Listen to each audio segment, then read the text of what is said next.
అదే RTV app వార్తల్ని క్షణాల్లో చదివే అవకాశం ఉంటుంది. ఒక న్యూస్ పేపర్, ఒక టెలివిజన్ ఛానల్ మీ చేతుల్లో ఎప్పుడూ ఉంటాయి.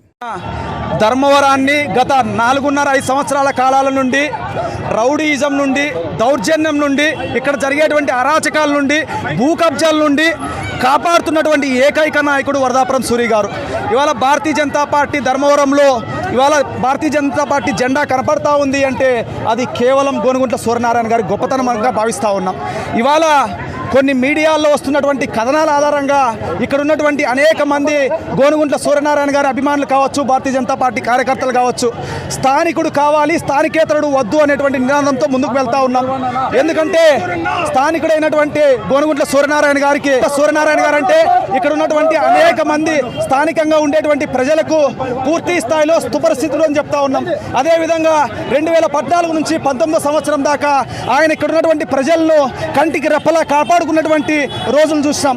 అదేవిధంగా రాష్ట్ర వ్యాప్తంగా ఉన్నటువంటి భారతీయ జనతా పార్టీ సరైనటువంటి నిర్ణయాన్ని తీసుకొని స్థానికులైనటువంటి గోనుగుంట్ల సూర్యనారాయణ గారికి ఇక్కడ ఉన్నటువంటి సీటును కేటాయించగలిగినట్లయితే గతంలో మా నాయకుడు చెప్పినట్లు ధర్మవరానికి మెడికల్ కాలేజ్ తీసుకొస్తాం, ధర్మవరానికి చేనేత క్లస్టర్ తీసుకొస్తాం, ఇక్కడ ఉన్నటువంటి అనేక మంది నిరుద్యోగులకు సోలార్ సిస్టాన్ని తీసుకొచ్చి ఉద్యోగ అవకాశాలు కల్పిస్తాం, అదేవిధంగా టెక్స్టైల్ పార్కును తీసుకొస్తాం, అదేవిధంగా ముఖ్యంగా ఇక్కడ ఉన్నటువంటి రౌడీయిజాన్ని పారదోలుతామని చెప్తా ఉన్నాం. అదేవిధంగా గోనుగుంట్ల సూర్యనారాయణ గారి గతంలో గత 2-3 నెలల క్రితం చెప్పినటువంటి మాట ఏమిటంటే ధర్మవరం నియోజకవర్గంలో 1,00,000 ఓట్ల మెజార్టీతో విజయం సాధిస్తానని నమ్మకంతో చెప్పినాడు.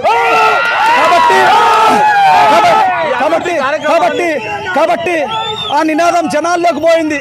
అభివృద్ధి ప్రదాత గోనుగుంట్ల సూర్యనారాయణ గారిని 1,00,000 ఓట్ల మెజార్టీతో ప్రజలు గెలిపించడానికి సిద్ధమైనటువంటి తరుణంలో దిగ్బంధం చేయాలనేటువంటి అనేక కుయుక్తులు పంతున్నటువంటి వారికి చెప్తా ఉన్నాం. రాబోయే రోజుల్లో ధర్మవరం గడ్డ సూర్య అన్న అడ్డాన్ని తెలియపరుచుకుంటూ